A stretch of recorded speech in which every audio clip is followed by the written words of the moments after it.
నటరత్న నందమూరి తారక రామారావు గారి తనయుడు నందమూరి రామకృష్ణ గారు చాలా లో ప్రొఫైల్ మెయింటైన్ చేసే మనిషి. ఏ విషయంలో అయినా గొంబనంగానే ఉంటారు. అయితే ఇటీవల కాలంలో జరుగుతున్న సంఘటనలపై తన మనసులోని మాట తెలియజేయడానికి సంతోషంకి సమయం ఇచ్చారు.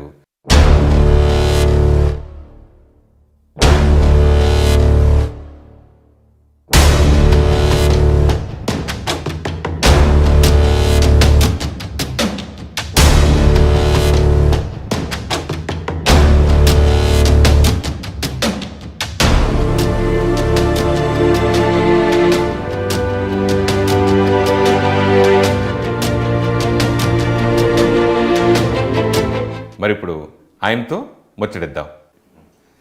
మీ నాన్నగారు ఎన్టీఆర్ గారి మీద ఒక పాఠం సోషల్ సబ్జెక్ట్లో గత 5-6 ఏళ్ళ నుంచి ఉంది సార్. దాని మీద మీ ఫీలింగ్ ఏంటి? చాలా సంతోషంగా ఉందండి. నాన్నగారిని వ్యక్తం చేస్తున్నాను.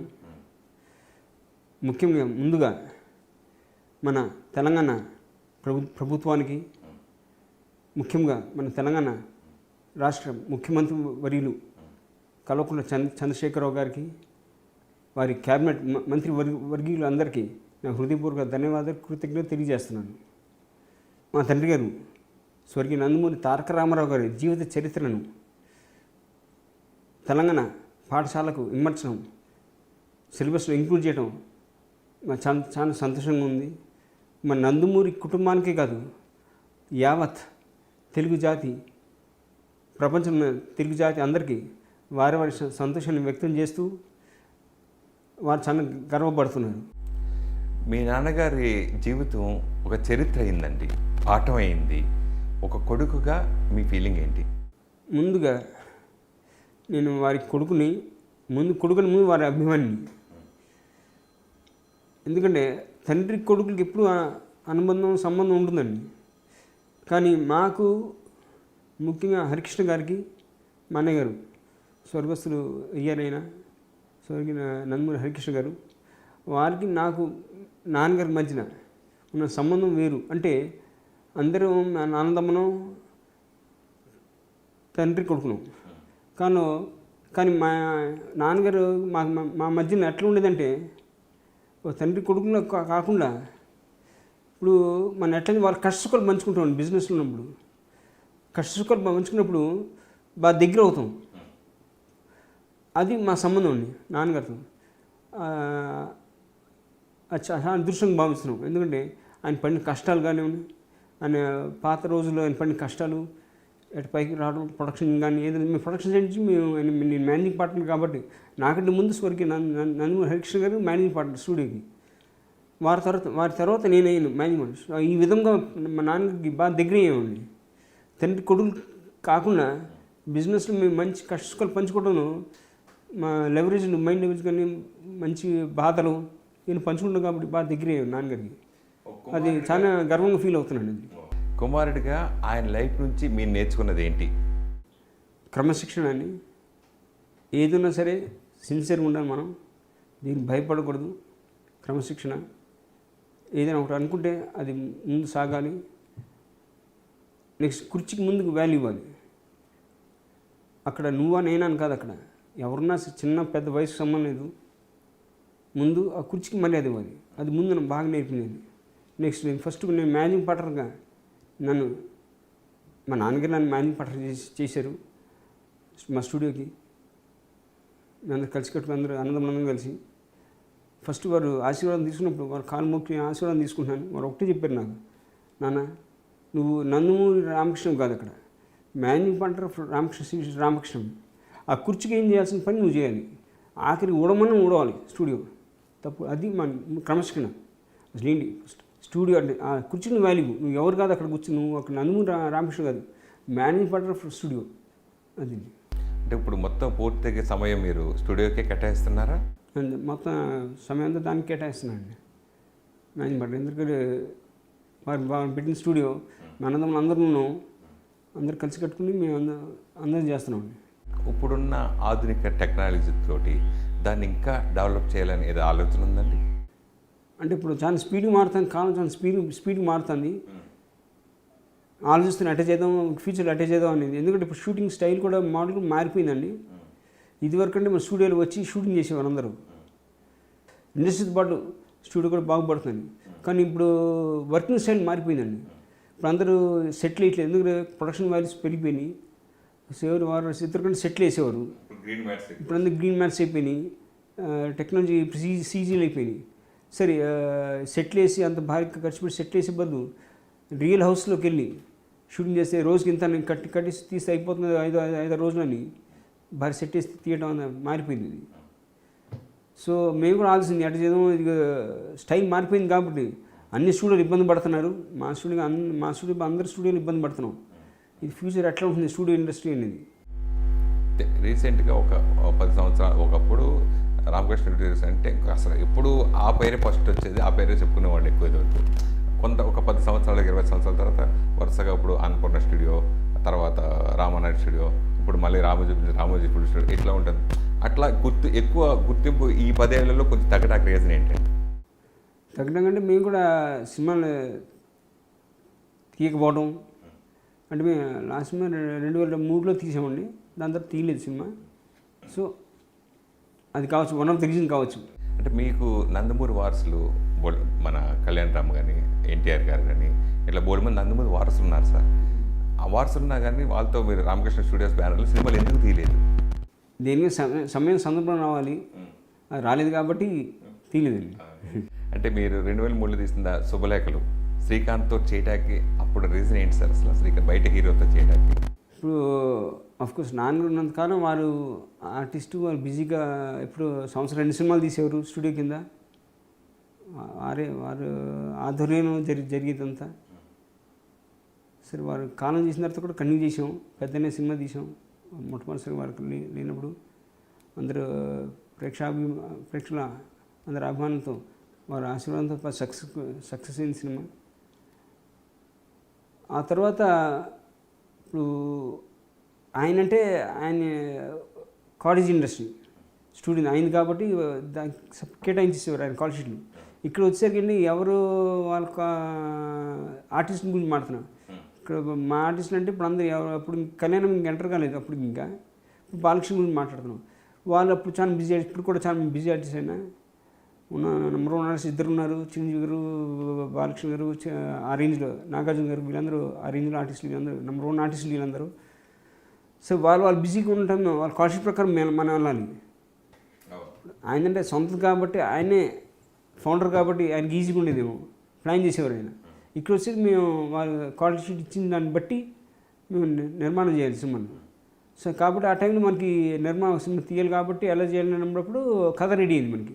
ఒక కథ మొప్పల శివ గారు తీసుకొచ్చారు కథ, శుభలేఖలు. ఆయన డైరెక్టర్, దర్శకత్వం ఆయన వహించారు. ఆయనదే కథ, సతీష్ కథ దానికి సతీష్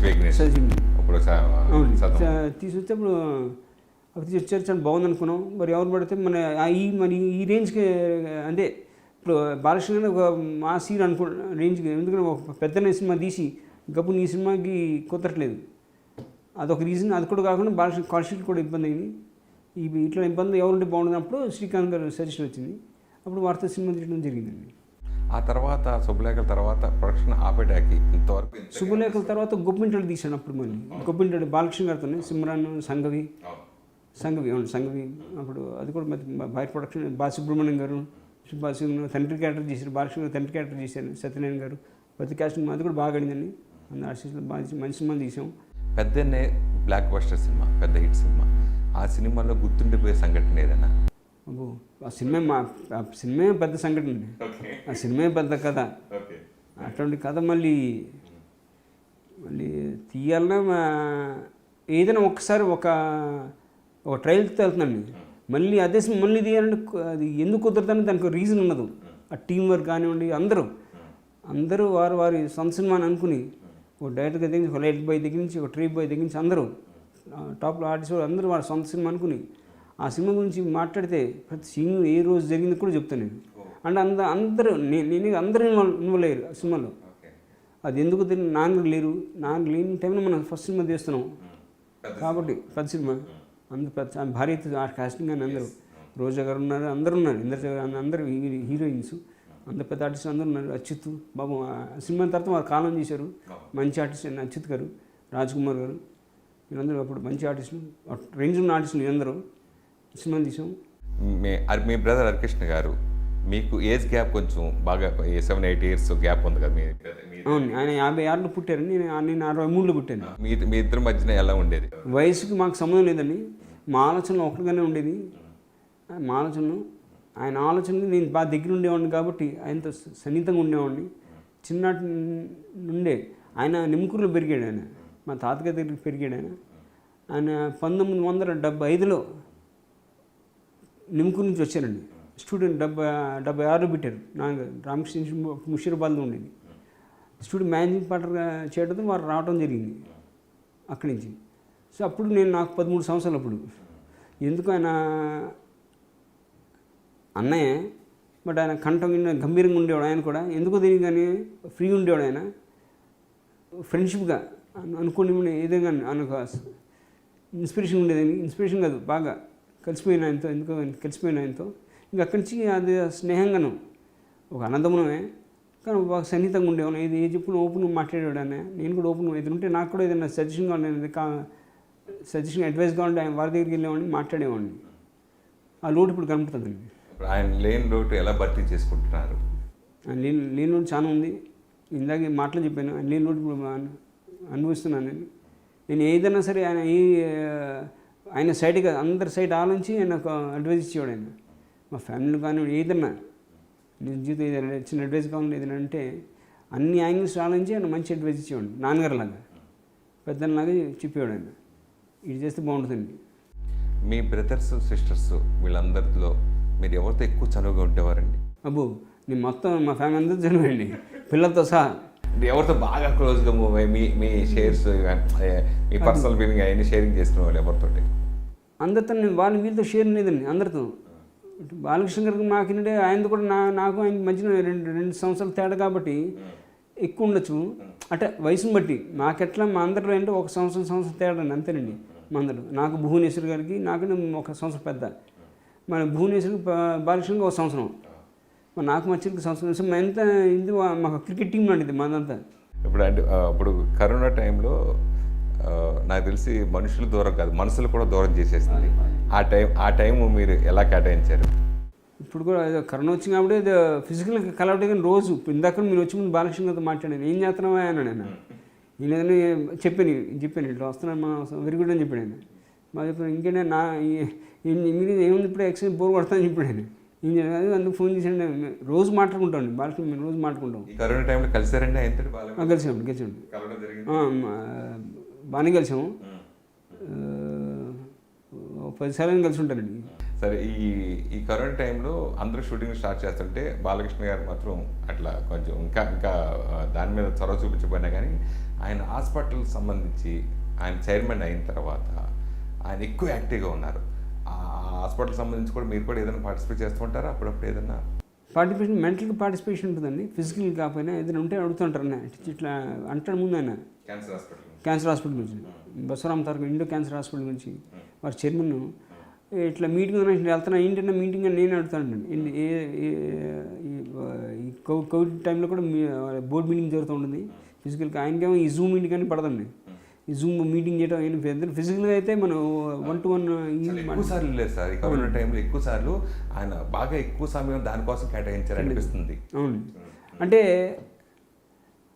అంటే ఇటు సినిమా ఇండస్ట్రీ దాని ఎందుకు కేటాయించింది, దానికి కారణం ఉంది. ఎందుకంటే ఆయన కూడా ఒక విధంగా టైంపాస్ అని కాదు, ఎందుకంటే ఇక్కడేమో హెల్త్ ఇష్యూస్ ఉన్నాయి మనకి, కోవిడ్ హెల్త్. ఎందుకంటే ఎందుకు మనం రిస్క్ తీసుకోవడం, మన రిస్క్ తీసుకుని ఇతరులని రిస్క్లో పెట్టేందుకు.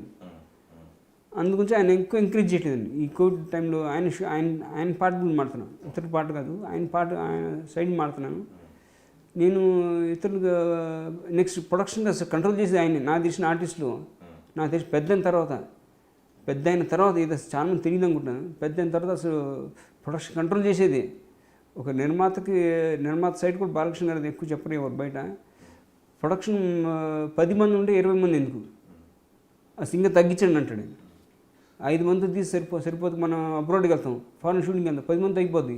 మన 10 మంది ఇక్కడ నుంచి పెట్టుకో మనం. పెద్ద స్టైల్ అండి ఆయన కూడా, బాలకృష్ణ పెద్ద స్టైల్ ఎగ్జిక్యూషన్ కూడా. అంటే అప్పుడు మన రామకృష్ణ స్టూడియోస్లో బ్యానర్లో సినిమాలు తీసినప్పుడు ఆ ప్రొడక్షన్ సైడ్ కూడా బాలయ్య బాబు ఇన్వాల్వ్ అయ్యేవారండి. ఇన్వాల్వ్ అయ్యేవారండి. ఆయన ఆ ఆర్టిస్ట్ ఉన్నప్పుడు ఆయన కూడా సరదాగా మేము అందరూ కలిసి ఇప్పుడు నేను నిర్మాత అయినా అందరికి ఉమ్మడిగా ఒక డిసిషన్ తీసుకుని వెళ్ళేవాళ్ళం. అందరూ ఇన్వాల్వ్మెంట్ ఉంటుందని అన్నదమ్ములు. మేనేజ్మెంట్ ఎగ్జిక్యూషన్ సైడ్ నేను ఉండేవాడిని. ఇప్పుడు అందరూ పార్టిసిపేషన్ ఉండేదండి ఎగ్జిక్యూషన్లో. అంటే ముందుకు వచ్చేది కాదేమో, బట్ సరదాగా ఎందుకు మోహన్ కృష్ణ గారు మా అన్నగారే మా 4 ఉన్నాయండి. వారి కెమెరా మా హోమ్ మా సంస్థ ఆయన. సో అందరూ అక్కడ ఉండేవాళ్ళు, లొకేషన్ ఉండేవాళ్ళు. బాలకృష్ణ గారి హీరో, బట్ వెనక ఆయన కూడా నిర్మాతే, ఆయనకి పార్ట్నర్, ఏడుగురు పార్ట్నర్ లేదు. ఇంట్లో ఎలా కలిసిమెలిసి ఎలా ఉండేవారు సినిమాలు కూడా సో చేసినప్పుడు ఈ టెక్నీషియన్స్ కూడా భయం లేదు. వీళ్ళు ఆర్టిస్ట్ కాదు, వీళ్ళందరూ నిర్మాతలే కదండి. సో ఆ భయం వాళ్ళు కూడా పనిచేసేవారు. వేస్టేజ్ అనేది ఎక్కడ జరిగేది సిస్టమేటిక్ వెళ్ళేవారు. ఇది ఆయన అన్నాడు, ఆయన సొంత సినిమా వేస్టేజ్ ఆయన అడిగాడు మొహమ్మద్ నన్ను. ఏంటి ఇది ఎందుకు వేస్ట్ చేస్తున్నాం మనం తెలిసిపోయింది. కార్డ్స్ ఏంటి కూడా ఆయన అడిగేవాడు. ఆయన బాలకృష్ణ గారితో ఇంత చనువుగా ఫ్రీగా మిగతా బ్రదర్స్ కానీ బాగా చనువుగా ఉండేవారు కాబట్టి, అంటే ఇప్పుడు రేపు బాలకృష్ణ గారి అబ్బాయి తరంగేటం రెడీ అవుతున్నారు. సో ఆయన్ని ఇంట్రడ్యూస్ రామకృష్ణ స్టూడియోస్ బ్యానర్లో చేద్దామని మీరు ఏమైనా ప్రపోజల్ అని తీసుకొచ్చారా? నేను ప్రస్తుతం అనుకోలేదండి. బాగుంటుంది, తప్పకుండా మంచి సబ్జెక్ట్ ఉండాలి.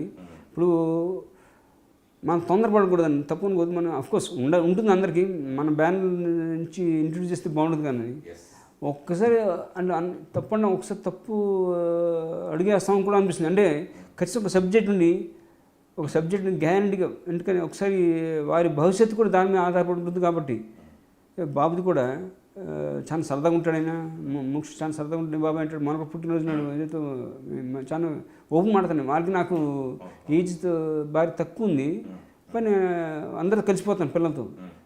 అందరు బాబాయ్ ముందు చూడ అందరూ ముందు నా దగ్గరికి వచ్చేస్తారు. బాబాయ్ అందరూ వచ్చేస్తారు.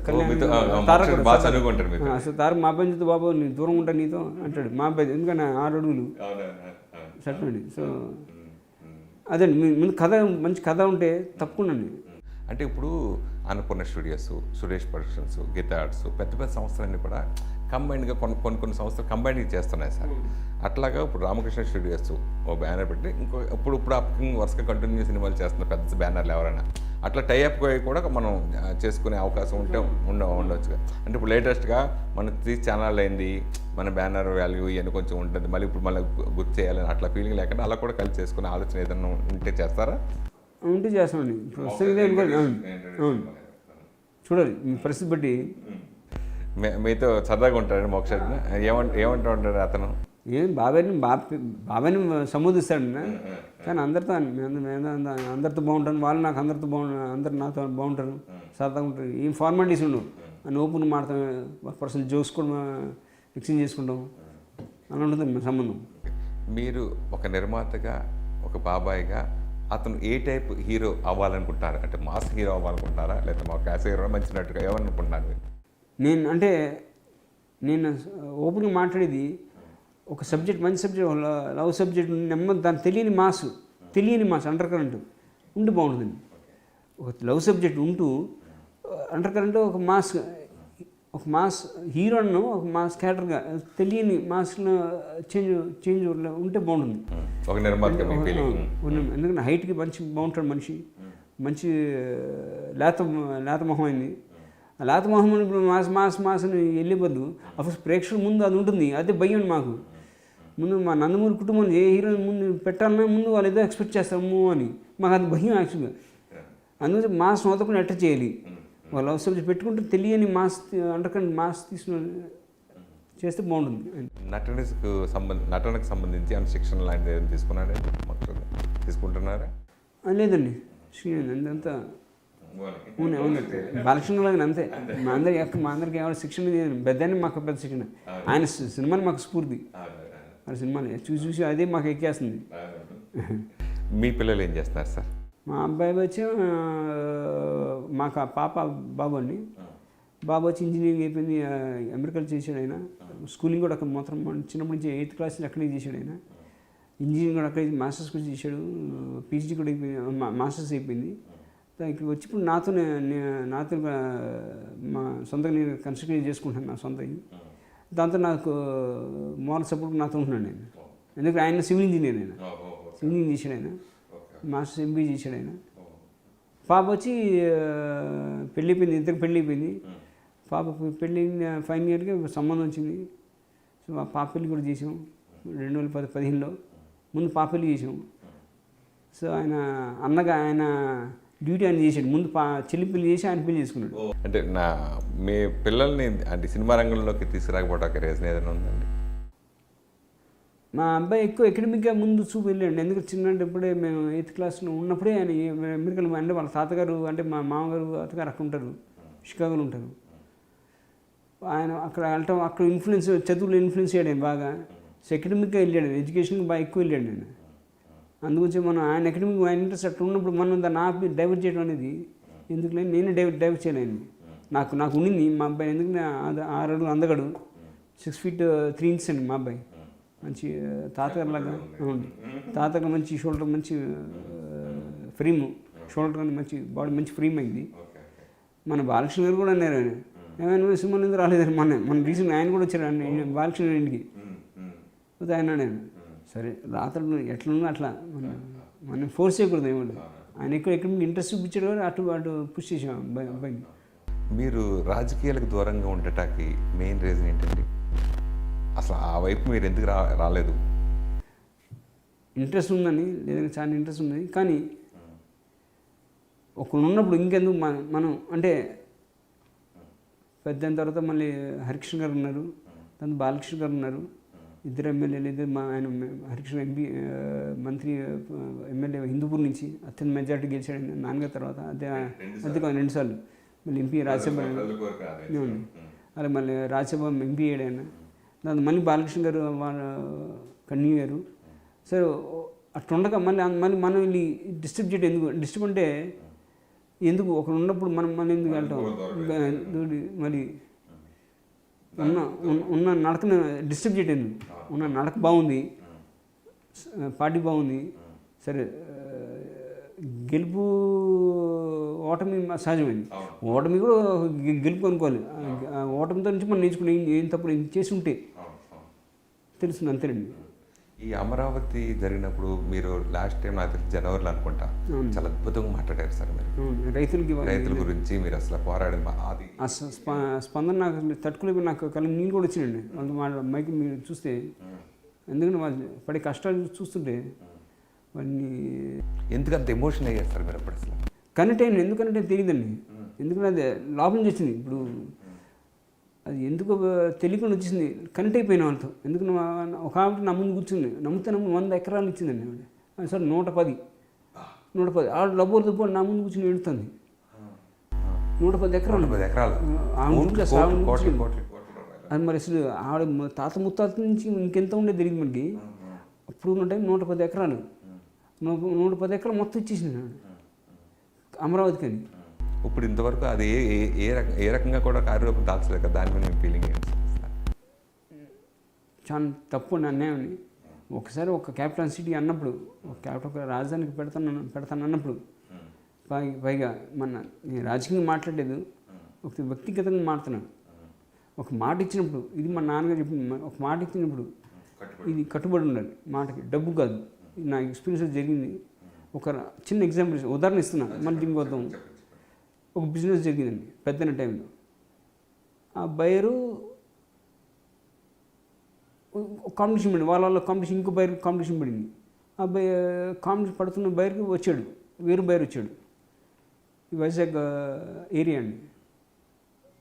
సార్ మీరు వారికి ఇంత అమౌంట్, మీరు ఎక్స్ అమౌంట్కి మీరు కమిట్ అయ్యారు కదా, నేను ఒక ఎక్స్ట్రా 10 ఇస్తాను. అట్టగానండి 10 పెట్టాడు. నేను చెక్కు పెట్టాడు. నేను ఏంటిదాన్ని నేను లేదు మీకు 10 ఎక్స్ట్రా ఇస్తానండి, మీకు కమిట్మెంట్ ఏదైనా సరే. అది ఇచ్చి కమిట్మెంట్ కంటే ఎక్స్ట్రాగా ఇస్తే నాకు ఇచ్చేయండి, రైట్స్ నాకు ఇవ్వండి అన్నాడు. బాబు నువ్వు తప్పు, ఎవరు కాంపౌండ్ వచ్చి మాడుతావు నీకు తెలియట్లేదు. ఎవరు కాంపౌండ్ వచ్చి మాడతావు? నాది కదా, నందమూరి కాంపౌండ్ ఇది, నందమూరి కాంపౌండ్ ఇది.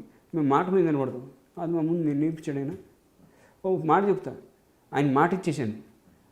నీకు ఆల్రెడీ ఫిగర్ తెలుసు, నువ్వు ఆయన 10 నువ్వే అంటున్నావు, ఆ ఫిగర్ చెప్తున్నావు. ఈ మాట మీద నేను ఒక మాట నువ్వు మాట ఇవ్వు. ఆయన పలానా రోజు వచ్చి కమిట్ అవుతాడు. ఆయన ఎట్ట కమిటెడ్, నోట్ కమిటెడ్ అండి. మేము అప్పుడు షూటింగ్ ఉన్నాం పెద్ద రాజమండ్రిలో ఉండండి, కపిలేశ్వరపురంలో షూట్ చేస్తాం. పెద్ద ఇండు అక్కడ తీసాడు. కపిలేశ్వరపురం షూట్ చేస్తున్న సత్యనారాయణ గారు వారి ఇంట్లో, సత్యనారాయణ గారి ఇంట్లో. అక్కడ వచ్చి మాట్లాడింది సరే ఓకే పలానా రోజు హైదరాబాద్ వచ్చి కమిట్ అవుతానండి, పలానా రోజు వస్తానండి. కాబట్టి ఆ రోజు వరకు నేను వెయిట్ చేస్తాను. ఆయన మాట మీద ఆయన నిలబడాలి కదా, నేను నా మాట మీద నేను నిలబడాలి. మాట ఇచ్చాను. ఒక్కరోజు ఆయన మాట తప్పితే నెక్స్ట్ టైం నువ్వు ఈ మాట మీద నిలబడండి, తప్పకుండా సార్ అండి. నమ్ముతాను నా బాగా కరెక్ట్ మాట మీద ఒక రోజు ముందు వచ్చాడు ఆయన, ఒక రోజు ముందు కమిట్ ఫుల్ఫిల్ చేశాడు ఆయన. నేనే మా ఈయన ఫోన్ చేశాను, బాబు వచ్చాడు నేను మాట మీద నిలబడుతున్నా, నేను కమిటీ అయిపోయింది, ఇంకా నువ్వు రేపు ఆ టైం ఇంక రావక్కర్లేదని చెప్పేసాను. అది మాట ఇచ్చిన మాట నిలబడుతుంది. వాళ్ళు ఈ రకంగా రైతు ఒక మాట ఇచ్చారు. ఇప్పుడు అంటే మళ్ళీ రాజకీయం మాట్లాడేది నేను కూడా టీవీలో న్యూస్లో నేను చూడటం, వారు అసెంబ్లీలో అందరి సాక్షిగా ప్రపంచం అంతా మొత్తం టీవీ అంతా చూసింది, మాట ఇవ్వటం జరిగింది. నేను ఆమోదిస్తున్నాను. ఆయన సూచన మేరకే ఏమన్నాడైనా రాజధాని అమరావతిలో ఒక 30 ఎకరాలు ఉంటే బాగుంటుంది, 30 ఎకరాలు పైగా ఉంటే బాగుంటుంది అన్నాడు. ఆ సూచన మేరకే ఈయన 34,000 ఎకరాలు సేకరించడం జరిగింది. చంద్రబాబు నాయుడు గారు ఒక ముఖ్యమంత్రి సేకరించాడు, ఆయన చూపించాడు. ఆయన మళ్ళీ అమరావతి పెట్టిన మన మోడీ గారు వచ్చారు. మోడీ గారు ప్రధానమంత్రిగా మన మోడీ గారు వచ్చారు.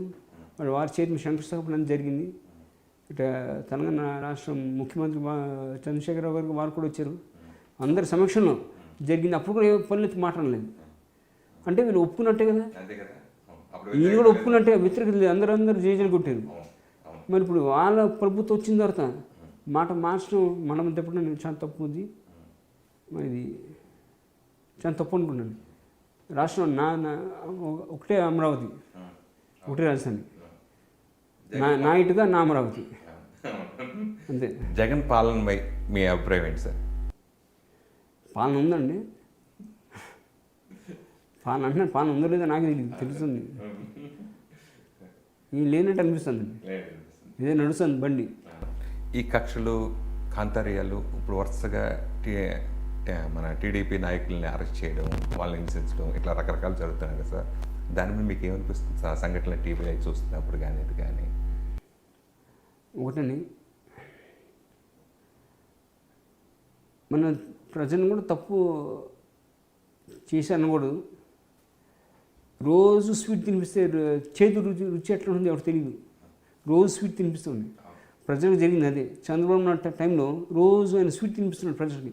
అంటే మంచి పనులు చేస్తూ ఇది చేస్తాం. అభివృద్ధి కూడా చేశాడు ఆయన. రోడ్లు గిల్లు చేశాడు ఆయన. అంటాడు ఏదో గ్రాఫిక్స్ అంటాడు, ఏంటో అసలు మాట్లాడట్లు వస్తుంది తెలియదు. గ్రాఫిక్స్ అంటారు ఏంటో. అభివృద్ధిలో ఇండస్ట్రీస్ రావడం, సింగూరు రావడం, ఫిజికల్గా కియా లాంటి పెద్ద ఆటోమొబైల్ ఇండస్ట్రీకి రావడం, అనంతపూర్ డ్రై ఏరియా ఎంప్లాయ్మెంట్ ఎంత జనరేట్ చేసింది. అభివృద్ధి చూపించాడు ఆయన. అభివృద్ధి చేస్తే వెళ్ళిపోయాడు ఆయన. ఇంకా పార్టీ అని చూడ ఎప్పుడు ఇంకా అమరావతి మన స్టేట్ డెవలప్ అమరావతి కానీ స్టేట్ డెవలప్ ఆ మూడు వెళ్ళిపోయాడు ఆయన. ఒక ముఖ్యమంత్రిగా తెలుగుదేశం చూసుకోలేదు, పార్టీ చూసుకోలేదు ఆయన. ఒక ముఖ్యమంత్రిగా స్టేట్ డెవలప్ ఇంకా రాత్రి నిద్రపోతే ఇంకా స్టేట్ ఆయనకి ఆ విధంగా అట్లా నిద్రలేదు, ఏం లేదు. ఇది ఇట్లా ఉండగా మరి వీళ్ళు కూడా జగన్ గారు అప్పుడు ఆయన కూడా తినడం, పాదయాత్ర చేయడం. వయసు కుర్రవాడు, చిన్నవాడు. నా ఒకసారి ఇచ్చిండి పాలన నాకు ఇచ్చిండి, నేను చేసి చూపిస్తాగా అన్నాడు. మళ్ళీ వాళ్ళ తండ్రి గారు చేసి చూపించారు. ఆయన కూడా మంచి ముఖ్యమంత్రి, పెద్ద ముఖ్యమంత్రి అయినా. ఆయన కూడా మాస్ లీడర్, నాన్నగారికి మంచి మాస్ లీడర్ అయినా. అందరికి మంచి పనులు చేసి పెట్టారు ఆయన. రాష్ట్రం మంచి అభివృద్ధి ఆయన కూడా తీసుకెళ్ళాడు. ఈయన బిడ్డగా కూడా తీసుకెళ్తాను చూద్దాం, ఒక వారం చూశారు. ఇప్పుడు చేతి రుచి తెలిసింది. అప్పుడు తీపి అన్నట్టు రోజు తీపి చేతి రుచి అంటే తెలియదు. ఇప్పుడు రుచి పడింది. ఇప్పుడు చేతి ఎటువంటి చేతి రుచి మనకు తెలియదు. అసలు ఇప్పుడు తెలుస్తుందండి మేము చేసిన తప్పు అసలు అని. ప్రజలు ఇప్పుడు అనుకుంటున్నాను చాలా తప్పు చేసింది. ఆయన అన్నట్టు అభివృద్ధి అట్లా కంటిన్యూ చేసి ఉంటే ఇంకోసారి ముఖ్యమంత్రి అయ్యేవాడేమో. బట్ ఇప్పుడు మన పార్టీలో అభివృద్ధి ఉన్నవాళ్ళు, ఇప్పుడు కొడాలి లాంటి వాళ్ళు ఈ మధ్యన ఎక్కువ మన పార్టీ గురించి విమర్శిస్తుంటే మీకు ఏమనిపిస్తుంది సార్? చాలా బాధ వేస్తుందండి. తల్లి రొమ్మునెత్తన్నట్టు అనిపిస్తుంది. చాలా తప్పది. నేను చాలా ఎమోషన్ అవుతాను ఆ విషయం, చాలా తప్పు అది, అందరూ అదే ఫీల్ అవుతారు సార్ ఇప్పుడు మన రాష్ట్రం అంతా. చాలా తప్పు. వాడికి రాజకీయ భిక్ష పెట్టింది మన తెలుగుదేశం. మా కుటుంబం అన్నాను, మా కుటుంబం జోలికి వచ్చి అడిగాడు, కుటుంబం అంట చంద్రబాబు అన్న పార్టీ అన్న, మా కుటుంబం జోలికి వచ్చి ఒక ఛాన్స్ ఇవ్వండి అన్నాడు. పేర్లు వద్దు ఇక్కడ, మా కుటుంబం జోలికి వచ్చి మాకు ఏమంటే మా కుటుంబం వారిని చంద్రబాబు నాయుడు గారిని అడగడం జరిగింది, ఇట్లా ఛాన్స్ ఇద్దాం మనం అంటే మా కుటుంబానికి రెస్పెక్ట్ ఇచ్చాడు ఆయన, ఒక ముఖ్యమంత్రిగా ఉండి. అంటే ఆయన కుటుంబ సభ్యుడికి అక్కడ కూర్చి ముఖ్యమంత్రి ఆయన కూడా అప్పుడు ఇంకా ముఖ్యమంత్రి ఎలక్షన్ ముందు టైంలో అలాగే అని చెప్పి మా కుటుంబంతో పాటు వారు కూడా సూచన మేరకు కూడా నాన్నకి ఇవ్వడం జరిగింది. అఫ్కోర్స్ ఆయన గెలిపి చూపించుకున్నాడు, అది గెలవకుండా అది కూడా కుటుంబం ఆయనకి సాయం ఉంది కాబట్టి కుటుంబం సపోర్ట్ అయిపోతుంది, ఇంత పైకి వచ్చాడు కదా, గెలిచాడు. పార్టీ సపోర్ట్ కుటుంబం, మేము కుటుంబం అండి అక్కడ ముందు కుటుంబం అడిగింది కాబట్టి కుటుంబం అక్కడ కాన్స్టిట్యూన్సీ కూడా వెళ్ళింది, కాన్స్టిట్యూన్సీ వెళ్ళి తిరిగింది కుటుంబం. వెళ్ళినప్పుడు ముందుగా ఎంటుంది అందరు కలిసి ఉన్నారు కదా అని కుటుంబం ఫేవర్ ఉంది కదా, దాంతోపాటు పార్టీ మీరు అన్నట్టు ఉంది కాబట్టి గెలుచుకున్నాడు ఆయన. ఇప్పుడు ఆ మాట ఇప్పుడు అంటాం చాలా తప్పు అండి, చాలా వ్యతిరేకిస్తున్నాను, చాలా తప్పు. మీలోని ఒక ఎమోషనల్ కాకినాడ ఎమ్మెల్యే ఏదో మీరు బాగా ఎమోషనల్ బాగా ఫైర్ అయ్యారు సార్ మీరు, కాకినాడ సంబంధించి ఎమ్మెల్యే సంథింగ్ ఎప్పుడు అప్పుడు దోనబుడికి చంద్రశేఖర్ రెడ్డి అసలు అప్పుడు మేమెవరు అసలు షాక్ అయ్యాం అసలు. అంటే మీలో ఇంత ఎమోషనల్, ఇంత కోపం, ఇంత ఉంది, ఇంతకలా ఎమోషన్ అవ్వాల్సి వచ్చింది అప్పుడు ఆ సంఘటన? ఎవరైనా సరే అండి పర్సనల్గా ఎవరు మాట్లాడకూడదండి, వ్యక్తిగతంగా ఎవరు ఏదైనా ఇష్యూస్ ఏదైనా ఉంటే ఇష్యూ పరంగా మాట్లాడండి, పొలిటికల్గా ఏదంటే మాట్లాడచ్చు. కానీ వాడిన పదానం ఇది అది కాదు, అది వాడని కాదు, మాకు ఆ సంస్కారం ఉంది, మా కుటుంబంలో కానీ పార్టీలో సంస్కారం ఒక ఇది ఉంది, కొన్ని పాటిస్తాం. అది మేము కూడా హద్దు మీరితే వాళ్ళకంటే మూర్ఖులు తయారవుతాం, చేయి కాలు అందుతూ నాకు మేము పాటిస్తాం కాబట్టి ఎమోషన్ బ్రేక్ అయింది అక్కడ. అది ఎట్లా చెప్పాలో అనేది బాగా ఎమోషన్ కంట్రోల్ చేసుకుని అది చాలా సోబర్గా చెప్పాను యాక్చువల్గా చెప్పడం కూడా కంట్రోల్ చేసుకున్నాను. ఎందుకంటే ముందుగా ఆ మాట జారే ముందు ఎవడైనా ముందు ఆయన ఎవరు తెలుసుకోవాలి. స్వర్గీయ నందమూరి తారక రామారావు అంటే మా బావగారు, అది ముందు అది తెలుసుకోవాలి, పర్సనల్గా వెళ్ళకూడదు. ఏదంటే నువ్వు ఇష్యూ ఉంటే ఇష్యూ పని మాట్లాడుకోండి, పార్టీ పని మాట ఇష్యూ మాట్లాడుకుని కుటుంబం జోలుమంట రావద్దు. ఆ మాట జారినందుకు మమ్మల్ని మాకు కూడా కొడుతుంది, మేము అంత దూరం మేము ఊరుకోము. అంటే భవిష్యత్తులో తెలుగుదేశం పార్టీ వారసులుగా, పార్టీ నడిపించే రథసాధులుగా మళ్ళీ తర్వాత తరం కానీ వాటెవరటి కానీ అంటే చాలామంది బాలయ్యబాబు ఉండాలి ముఖ్యమంత్రిగా, బాలయ్యబాబు ఉన్న పార్టీ బాధ్యత పూర్తిగా ఆయన ఇప్పుడు ఆల్రెడీ ఎమ్మెల్యేగా ప్రజలు 2 సార్లు ఆదరించారు, ఒకసారి కాదు 2 సార్లు ప్రమాదం పెట్టి 2 సార్లు ఆయన గెలవడం జరిగింది. సో అట్లా చాలామంది కోరుకుంటున్నారు బాలయ్యబాబు ముఖ్యమంత్రి అయితే బాగుంటుంది, ఇట్లా భవిష్యత్తులో ఉంటుంది. అట్లా ఆ దృష్టికి మిమ్మల్ని ఎవరినైనా అప్రోచ్ అయ్యారు, అట్లా అడిగారని అట్లా మాట్లాడారు, అప్పుడు మీకు ఏమనిపించింది? లేదండి, అసలు ఆ సబ్జెక్టు ఎక్స్పోజ్ రాజకీయంగా ఓకే, కానీ ముఖ్యమంత్రిగా ఆయన అడగడం కానివ్వండి, ఆయన కదా మా ప్రజలు కూడా ప్రజలు ఉంటుంది, సహజం, తప్పులేదు. ఎందుకంటే మా తండ్రి గారు స్వర్గీయ నందమూరి ఆయన ముఖ్యమంత్రి అయ్యారు, ఒకసారి ప్రకటించారు కూడా, రాజకీయ వారసుడు నందమూరి బాలకృష్ణ గారు ప్రకటించడం జరిగింది. సో ఆ ప్రజలు ఉంటుంది కొద్దిగా సపోర్ట్ సక్సెస్ అయ్యారు కదా సార్. అది ఆయన ప్రకటించిన దాన్ని నిలబెట్టుకుని 2 సార్లు ప్రజలతో బ్రహ్మరథం పెట్టారు, ప్రజలు చాలా చేశారు, అందుకే ధన్యవాదాలు. ఎందుకంటే ఆయన ఎప్పుడు యాక్టివ్ ఉంటాడు, ఆయన ఇప్పుడుగా ఎప్పుడు పర్మనెంట్గా ఇంకొకసారి దాని రంగంలో దిగిన తర్వాత మళ్ళీ ఆయన కాడ కూడా ఏటం లేదండి, 2 రంగాల్లో కూడా సక్సెస్ఫుల్గా ముందుకెళ్తాడు. ఇప్పుడు హీరోగా కూడా ప్రథమ దాంట్లో ఉన్నారు, అగ్ర కథానాయకుడు కానీ అందరూ కలిసి కట్టుకుని చేసుకుంటాం. ఇది ఒక్క సొత్తు పార్టీ కాదండి, ఇది కార్యకర్తల పార్టీ. ఇది ఫౌండర్ ఆఫ్ కోర్స్ ఇప్పుడు కులాల గురించి మాట్లాడుతున్నాను కాబట్టి చెప్తున్నాను. ఇది కమ్మవారు పెట్టిన పార్టీ ఉండొచ్చు, స్వర్గీయ నందమూరి తారక పెట్టి ఉండొచ్చు, కానీ ఇది అందరి కులాల పార్టీ. ఇది ఒక పార్టీ ఎక్కువ బీసీ లీడర్స్ ఉన్నారు, అందరూ ఉన్నది, వీళ్ళు వాళ్ళని లేదు, అన్ని కులాల పార్టీ. అదే మీ కుటుంబంలో రకరకాల పార్టీలుగా కొంతమంది అయ్యారు సార్, రకరకాల విడివిడిగా సినిమాలు కానీ లేకపోతే ఇది కానీ పార్టీల పరంగా.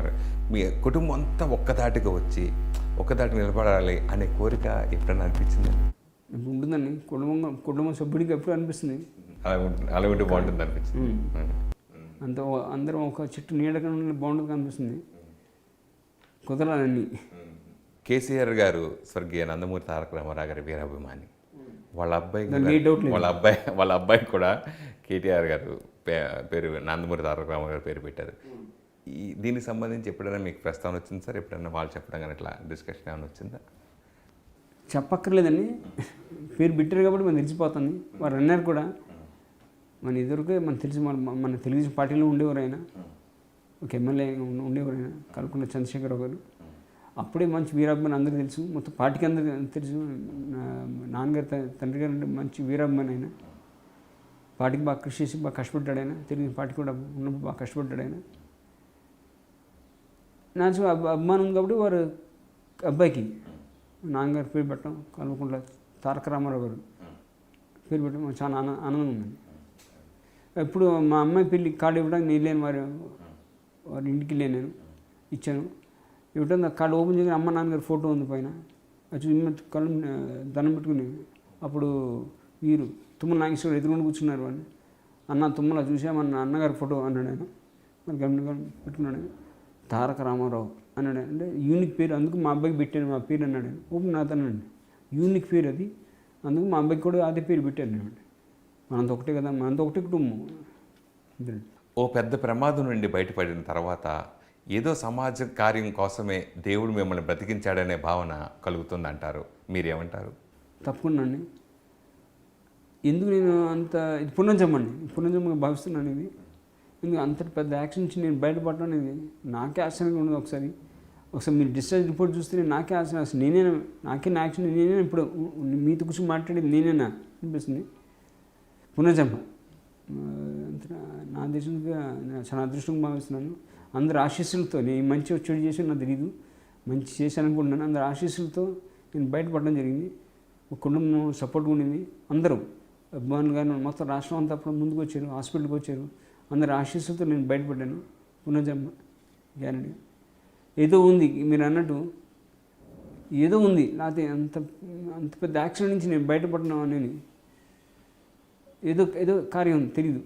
అది ఫ్యూచరే చెప్పుద్దండి. ఇది ఉందని నేను చెప్పలేను, అది మన నడకలో చెప్పుద్ది. ఓహో ఇందుగుంచే మనం వెనక్కి వెళ్తాం, ఓహో ఇందుగుంచే నేను ఆ రోజు నేను బయటపడింది, బతికింది. పునర్జన్మ అనేది ఈ పని గురించా అని, అది ఏ పని మనకు తెలియదు, భవిష్యత్తు చెప్పుతుంది. ఇందాక నేను మర్చిపోయాను, మన స్టూడియోలో సంబంధించి దాంట్లో మన రథసారథిగా అన్నగారు హరికృష్ణ గారు ఉంటూ ఉన్న ఆ వెహికల్ నాన్నగారు మొత్తం ఆంధ్రప్రదేశ్ అప్పుడు ఆంధ్రప్రదేశ్ ప్రాంతం అంతా ఆంధ్రప్రదేశ్ మొత్తం సెంటర్ కూడా ఆ వెహికల్ ఇప్పటికీ అక్కడ స్టూడియో ఇప్పుడు కూడా ఉందండి. అది పెద్ద చైతన్య అన్నది, అది మా తల్లి, అది తెలుగుదేశానికి తల్లి అది. ఎందుకంటే ఆ వాహనం దాంట్లో తిరిగిన తర్వాతే, అప్పుడు ఎవరు తెలియదు ఆ వాహనం ఎట్లా వాహనంలో తిరగచ్చని.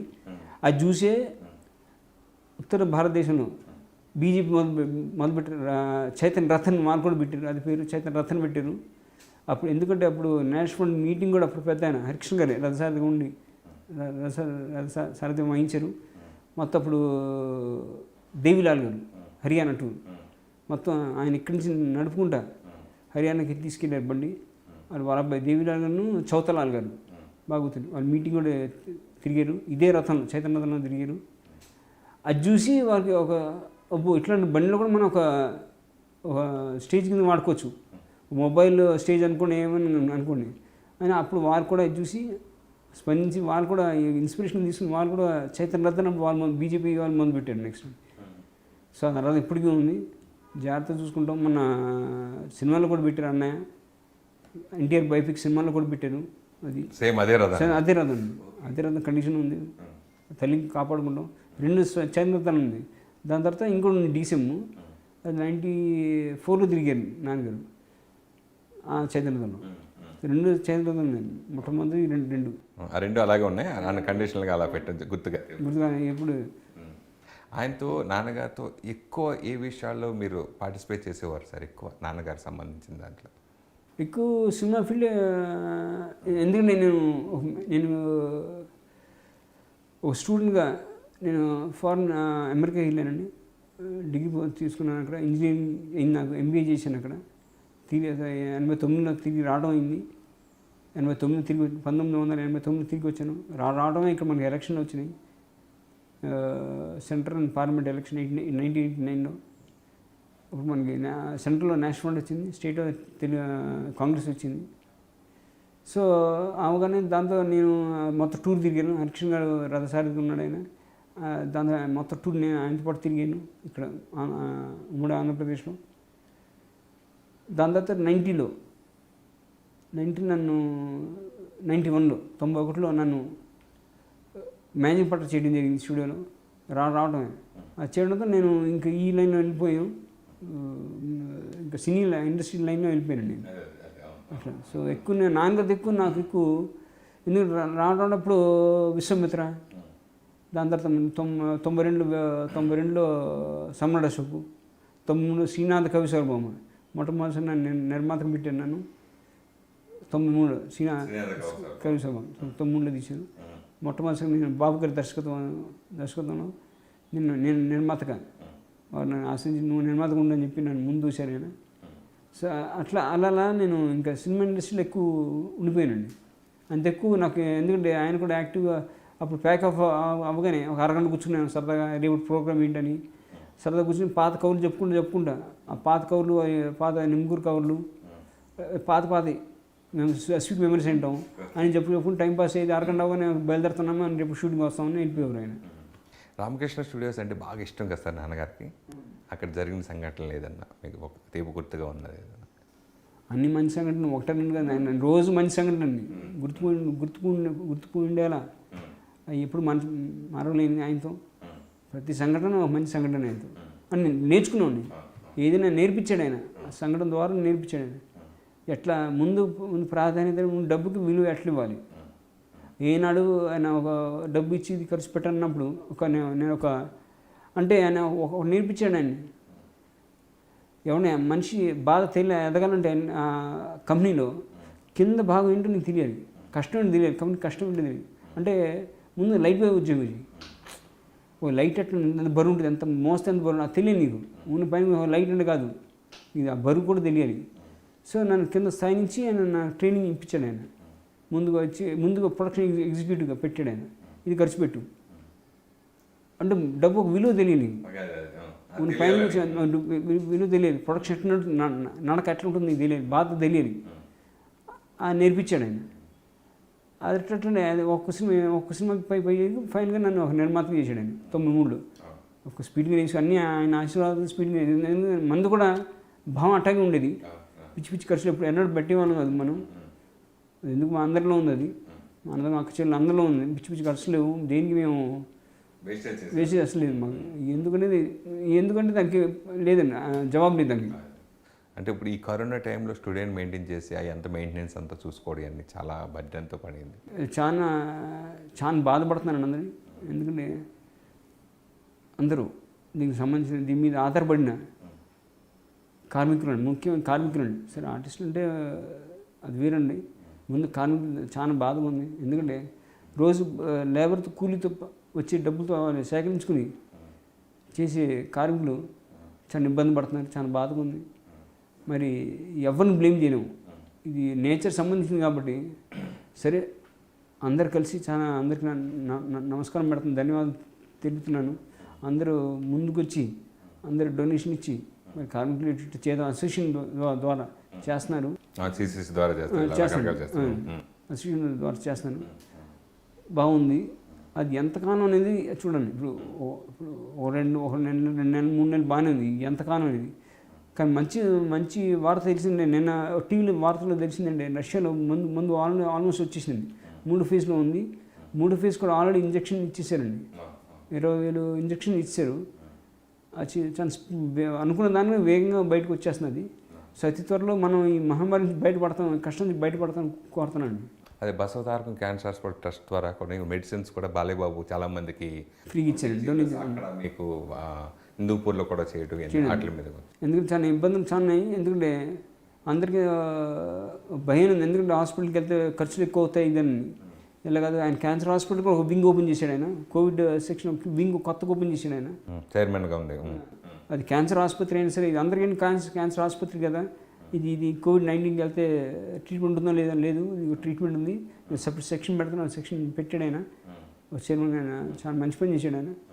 సెక్షన్ పెట్టి అందరికీ ఫ్రీగా వైద్యం చేశాడు. మా దేశంలో చాలా మందికి ఫ్రీ వైద్యం చేశాడు ఆయన. సరే పెట్టుకునే వాళ్ళు పెడితే ఓకే, కానీ ఇబ్బందులు ఉన్నప్పుడు వాళ్ళందరికీ డిమాండ్ చేయడం ఏం లేదండి. ఆసుపత్రి ఎప్పుడు డిమాండ్ చేయలేదు, ఆయన కాదు మొత్తం ఆసుపత్రి డిమాండ్ చేయలేదు. వాళ్ళకి ఫ్రీ వైద్యం చేసి అందరినీ బయట పంపించడం జరిగింది. అందరూ సంతోషంగా ఉన్నారు. మన ఆశీస్సులు అందరూ ఉన్నారు కాబట్టి మన క్యాన్సర్ హాస్పిటల్ ముందు బాగా వెళ్తుంది. ఇంతకుముందు అంటే ఇప్పుడు కరోనా వచ్చింది కానీ కరోనా రాకముందు నుంచి కూడా మా బసవతారకం క్యాన్సర్ హాస్పిటల్ అనగానే చాలామంది పేదవాళ్ళకి కొంచెం ఉచితంగా చేయటం ఇవన్నీ ఎన్నో సేవా కార్యక్రమాలు చేస్తున్నారు. ప్లస్ ఇప్పుడు నా బాలయ్య బాబు గారు చైర్మన్ అయిన తర్వాత ఇంకెక్కువ చేస్తున్నాను. అవును, సేవా కార్యక్రమం ఇంకెక్కువ చేస్తున్నానండి. ఇద్దరు బసవరామ తారకం ఇద్దరు ఉండింది. ఒక ప్రతి ఆసుపత్రి ఇంత చేయాలని ఉంటుంది, సెవెన్ లిమిటేషన్ ఉన్నాయి. ఆబ్జెక్ట్ ఉంది. ఆబ్జెక్ట్ ప్రకారం క్యాన్సర్ ఆసుపత్రి చేస్తూ ఉన్నారు. ఆబ్జెక్ట్ కూడా ఇంకెక్కువ కూడా చేస్తున్నాను. ఎందుకంటే ఆయన ఫీల్ అవుతున్నాడు. ఆయన ఎవరైనా ఆర్థికంగా ఎవరికైనా ఇబ్బంది ఉన్నప్పుడు ఆయన నా సొంత మనిషికి ఫీల్ అయ్యి ఆబ్జెక్టివ్ ఇంతమంది కంటే ఇంకెక్కువ చేస్తున్నాడు. ఆయన మనం డిమాండ్ చేయకూడదు. ఆబ్జెక్టివ్ ఇంత 100 మంది అనుకోండి, 100 మంది కాదు ఇంకెక్కువ మంది ఉంటే ఎక్కువ మంది చేయండి, మనం బరాయిద్దాం, ఏం పర్లేదు, దేవుడు ఉన్నాడు చూసుకుందాం, బాగా వేసి ముందు తీసుకెళ్తున్నాడు. ఒక నిర్మాతగా చిత్ర పరిశ్రమలో ఇప్పుడు కరోనా మహమ్మారి వల్ల ఇట్లా కొంచెం ఇబ్బందులు ఇవన్నీ జరుగుతున్నాయి కదా సార్, దాని మీద మీ ఫీలింగ్ ఒక నిర్మాతగా సినిమా ఇండస్ట్రీ గురించి మీరు ఏం చెప్తారు? చాలా స్తంభించుకోవటం కానీ సినిమా పరిశ్రమ ఇటుపోతుంది, సినిమా పరిశ్రమ భవిష్యత్తు ఏంటి? ఇప్పుడు ఈ సినిమా థియేటర్లు లేని వాళ్ళు ఇప్పుడు అందరూ ఓటీటీలకు వెళ్ళిపోతున్నారు. దిల్ రాజు అంటే పెద్ద పెద్ద ప్రొడ్యూసర్స్ కూడా ఓటీటీ సినిమా రిలీజ్ అవుతున్నాయి. దాని గురించి నేను మిమ్మల్ని అడుగుతున్నాను. అంటే సినిమా థియేటర్లు మానేసి ఇప్పుడు మళ్ళీ ఓటీటీ వైపు వెళ్తుంది, ఇది కరెక్ట్, ఎంతవరకు కరెక్టు? లేదా మళ్ళీ థియేటర్లు పుంజుకుంటే మళ్ళీ వస్తుందని మీ ఫీలింగ్ ఉందా, లేదా ఎట్లాగే ఏంటి?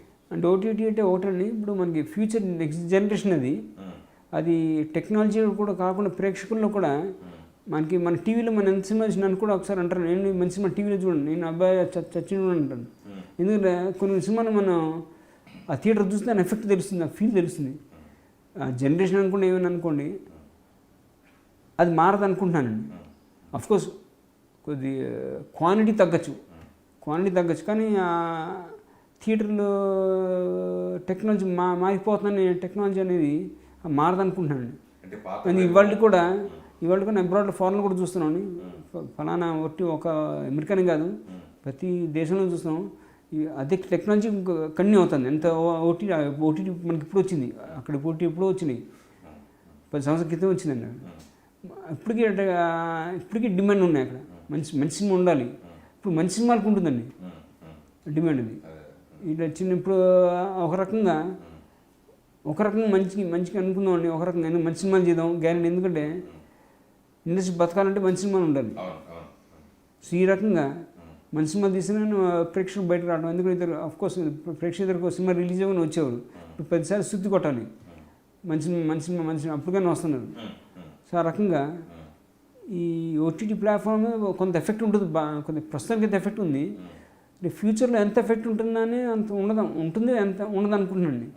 అంటే భవిష్యత్తులో మళ్ళీ పూర్వవైభవం వస్తుంది అంటే థియేటర్లో పూర్వవైభవం వస్తుంది అంటారా? అందరూ మళ్ళీ థియేటర్లకి సినిమాకి వెళ్తారంటారా? వెళ్తారండి. ఎందుకంటే మనకి కల్చర్ మారడం మనకే కదా. ఎందుకంటే ఉదాహరణ చెప్తున్నాం, ఫారెన్ కూడా మనకు ఉంది. నేను చెప్పిన ఉదాహరణ ఫారెన్ కూడా మనకి మారిన తర్వాత కూడా ఇప్పుడు కూడా వాళ్ళు థియేటర్ డిమాండ్ పెరిగింది అక్కడ. ఇప్పుడు కూడా ఎదురు చూస్తారు కాబట్టి ఇప్పుడు కూడా వాళ్ళు కూడా ఇబ్బంది పడుతున్నారు. థియేటర్ చూస్తూ ఉన్నారు. సో మనకు ఆఫ్కోర్స్ నేనట్టు నంబర్లు తగ్గుతాయి, థియేటర్ నంబర్ తగ్గచ్చు, కానీ కల్చర్ థియేటర్కి వెళ్ళి చూసే కల్చర్ మారుతుందని నేను మారదనుకుంటున్నాను ప్రస్తుతానికి. మీ దృష్టిలో ఎప్పుడు ప్రారంభిస్తే బెటర్ థియేటర్ లేని? ఇప్పుడు ఆల్మోస్ట్ అన్నీ ఓపెన్ అయిపోయినాయి సార్, ఎక్సెప్ట్ థియేటర్లో ఒకటి, పబ్లో ఒకటి, ఇట్లాంటివి కొన్ని తప్ప. సో అది అంటే మీరు గవర్నమెంట్కి పరంగా మీరు ఏం చెప్పదలుచుకుంటున్నారు? ఎప్పుడు ఓపెన్ చేస్తే బాగుంటుంది, ఎట్లా చేస్తే బాగుంటుంది అనుకుంటున్నారు? ఎందుకంటే ఇప్పుడు అందరూ అఫ్కోర్స్ ముందు స్టార్టింగ్ మనందరూ కూడా ఎవరికి అంత తెలియలేదు కరోనా అంటే మహమ్మారి ఎంత ఎంత దూరం తీసుకుని తెలియలేదు. తర్వాత ఇప్పుడు అవేర్నెస్ పెరిగింది కాబట్టి అందరిలో అవేర్నెస్ పెరిగింది. ఓహో మహమ్మారి ఇంత భయంకరంగా ఉండదని తెలిసి మన ప్రజలు కూడా జాగ్రత్తలు ఉంటున్నారు. కొంతమంది చాలా మంది జాగ్రత్తలు పడుతున్నారు. మాస్క్లు వేసుకుని ఏదైనా సరే బయటకు వెళ్ళినప్పుడు శానిటైజేషన్ బాటిల్ పెట్టుకుని జోబులు పెట్టుకుని వెళ్తున్నాయి. ఎక్కడ వెళ్తే వాళ్ళ ఇంటి రాగానే చేయి కాలు కడుక్కుని మన పాత పద్ధతులే ఉన్నాయి. కాలు చేయి కడుకుని లోపల రమ్మని. అవును, ఎస్, అది వచ్చింది. ఇప్పుడు అవన్నీ అదే అనిపిస్తుంది. పెద్ద సినిమాలు కూడా పెట్టాం, గుర్చేసింది. సో ఎక్కడైనా జోబులో శానిటైజింగ్ బాటిల్ పెట్టుకుని మన ఇంట్లో రాగానే చేయి కట్టుకున్నట్టు చేయి చూసుకుని లోపలికి వస్తున్నాం. మన సాంప్రదాయం మెయింటైన్ మన గుర్తు చేస్తుంది. చాలా మంచిది, ఒక విధంగా మంచిగా చేసింది అంతా. భవిష్యత్తు మీరు ఏమైనా ఓటీటీ సినిమాలు ఏమైనా అట్లాంటి ఏమైనా ప్లాన్ చేయాలని ఆలోచన ఉందండి? ప్రస్తుతం అనుకోలేదండి. చూడండి, మంచి ప్లాట్ఫామ్ అది. ఎందుకంటే సేమ్ ఇది ప్రొడక్షన్, మనం పోటీ వాళ్ళతో టైప్ అవటం ఏదో ఉంటాయి. కొన్ని చాలా రకరకాల మోడల్స్ ఉన్నాయి. రకరకాల మోడల్స్ ఉన్నాయి. వాళ్ళతో టైప్ అవడం ఒకటి, మన సొంత నుంచి మళ్ళీ వాళ్ళు ఇవ్వడం కానీ ఏదైనా సరే చాలా రకాల మోడల్స్ ఉన్నాయి. మీ భవిష్యత్ ప్రణాళిక ఏంటి? నేను అన్నట్టు మా అన్నకి వెళ్తున్నాను. నేను 89లో నేను వచ్చానండి. 1989 తిరిగి వచ్చాను. నేను అమెరికా నుంచి తిరిగి వచ్చాను. అప్పుడు రావడం కూడా నాన్నగారు అప్పుడు, ఎందుకంటే వారు ఎదుకుంటాం. అప్పుడు మా చెల్లెలు పెళ్ళి అవటం, నాన్నగారి దగ్గర ఎవరు ఉండరు కదా అని ఇంకా తిరిగి వచ్చాను నేనే. అప్పుడు నాన్నగారు కూడా నా సపోర్ట్ చేయలేదండి, నన్ను తిరిగి రావడం లేదు. నన్ను అక్కడే ఉంది బాగుంది కదా చెప్పి నేను ఉద్యోగం చేస్తున్నాను. అక్కడ ఇంజనీర్ ఉద్యోగం చేస్తాను. మంచి మీరు వాళ్ళిద్దరు మంచి ఉద్యోగం చేస్తున్నారు, కొన్నాను ఉన్నాను అక్కడ అని చెప్పాడు ఆయన. లేదని మేము తిరిగి వచ్చాం, నాన్నగారి గురించి వచ్చాం. ఎందుకంటే అప్పుడు మా చెల్లె పెళ్ళి కూడా అయింది. అప్పుడే ఉమామేశ్వరి నా తర్వాత చెల్లి, మీ తర్వాత అప్పుడు నాన్నగారు ఇంకా ఆవిడ పెళ్ళి అయిన తర్వాత ఇంకా ఆయన దగ్గర ఎవరు ఉండేది లేదు. మా తమ్ముడు కూడా చదువుతున్నాడు మంత్రాస్లో ఇంజనీరింగ్. సరే మా తమ్ముడు దాని తర్వాత ఆయన కూడా వచ్చాడు, నాతో కూడా చేరాడు ఆయన అమెరికాలో. లాస్ట్ 2 సంవత్సరాలు ట్రాన్స్ఫర్ స్టూడెంట్కి వచ్చాడు ఆయన. సరే నాన్న దగ్గర ఎవరు లేరు, అంటే ఫిజికల్గా ఉన్నారు. మొత్తం కుటుంబం అంతా ఉన్నాం. రోజు హరికృష్ణ గారు 5ంటికి వచ్చేవాడు నాన్నగారి దగ్గరికి. మాస్టర్ ట్యాంక్ ఉంటూ వారు 5ంటికి వచ్చేవాడు. బట్ కంటిన్యూగా 24 hours ఎవరికి ఉంటే బాగుంటుంది కదా ఇంట్లో అంటే ఆ డెసిషన్ తీసుకుని నేను వచ్చానండి. నాన్నగారికి సపోర్ట్ బాగుంటుంది. చిన్నప్పుడు అంటే నాన్నగారు అంత గొప్ప నటుడు, చిన్నప్పుడు సరదాగా ఎవరైనా ఆర్టిస్ట్ అవ్వాలి, అది హీరో అయిపోవాలని కోరుకుంటారు కదా సార్. అట్లా మీకు ఆర్టిస్ట్ అవ్వాలని కోరిక ఎప్పుడు కలగలేదండి? అది ఉండిందండి, అది ఉంటుంది, అది మూల ఉంటుంది. తాతమ్మ కళ సినిమాలు నేను చేశాను, 2 సినిమాలు అన్నాను. ఒకటే చిన్న ఏదో పక్కన రాయను ఏదో అన్నాడు ఆయన. తాతమ్మ తెల్లపెల్లం అనే సినిమా, తెల్లపెల్లం సినిమాలో ఒరిజినల్గా తాతమ్మ కల్లా మొట్టమొదటి సినిమా 73లో. దాంట్లో తాతమ్మ కల్లా మీరు ఉన్నారా? ఓకే, ఉన్నాను. 73లో అండి. 73లో మొట్టమొదటి సినిమా బాలకృష్ణ, మొట్టమొదటి రామకృష్ణ శ్రీ స్టూడియోస్ పేరు పెట్టి మొట్టమొదటి సినిమా అది. అది బాలకృష్ణ గారు కూడా 1973. అది రామకృష్ణ శ్రీనివాస్ పతాకం పెట్టి బ్యానర్ పెట్టి ఫస్ట్ పిక్చర్ అది. అది బాలకృష్ణ గారిది కూడా మొట్టమొదటి సినిమా ఆయన కెరీర్కి. 73లో 74 రిలీజ్ అయింది అనుకోండి. 73 షూటింగ్ అయింది. అప్పుడు ఆ టైంలో ఒక సాంగ్ ఉంది, ఇదే నా దేశం భారతదేశం ఒక సాంగ్ ఉంది, పేట్రియటిజం సాంగ్ ఉంది. ఇది చైల్డ్ ఆర్టిస్ట్ బాలకృష్ణ గారు. ఆవిడ సాంగ్లో పక్కన రోలర్ స్కేట్స్ మీద చేస్తానండి. నేను కూడా మంచి స్పోర్ట్స్ మ్యాన్ అండి, నాకు స్పోర్ట్స్ బాగా ఇష్టం. బాగా ఎస్పెషల్లీ షటిల్ టెన్నిస్, మా ఇంట్లో అందరూ బాగా ఆడుతామండి. షటిల్ టెన్నిస్, టేబుల్ టెన్నిస్ అన్నిట్లో కబడ్డీ అన్నిట్లో. అప్పుడు రోలర్ స్కేట్స్లో నేను బాగా స్పీడ్గా ఉండేవాడిని రోలర్ స్కేటింగ్లో. ఆ సాంగ్స్ రోలర్ స్కేట్స్ మీద సాంగ్ పెట్టారు. అంటే బాలకృష్ణ గారు అన్నగారు రోలర్ స్కేట్ మీద పెట్టి పాడుకుంటూ వెళ్తూ ఉంటాడు ఆయన. ఆ సాంగ్ నన్ను కూడా చూసి నువ్వు కూడా వేసు అన్నాను. సో సాంగ్లో అట్లా నేను రావడం ఒకటే సాంగ్ వరకేనండి, ఒక పాటలో నేను ఉన్నా అంతేనండి. తర్వాత చేయలేదు అనుకోండి, ఇంకా ఎడ్యుకేషన్ సైడ్ వెళ్ళిపోయాను అనుకోండి. అంటే మీ మనసులోని భావాన్ని ఎప్పుడైనా నాన్నగారితో షేర్ చేసుకున్నారా? లేదు, ఎప్పుడు షేర్ చేసుకున్నాను. అన్నయ్య బాలకృష్ణలో నేను కూడా యాక్టర్ అవ్వాలని ఎప్పుడు? లేదు, మనసులో ఉండేది అంత తప్పితే ఎప్పుడు. కానీ హరికృష్ణ గారు గ్రహించాను. హరికృష్ణ గారు దాని మీద ఉన్నప్పుడు గుర్రాలు ఉండేటప్పుడు, కురుక్షేత్రం సినిమా షూటింగ్ అప్పుడు ఉండేటప్పుడు సైనికుల్లో షూట్ చేసేవాడు.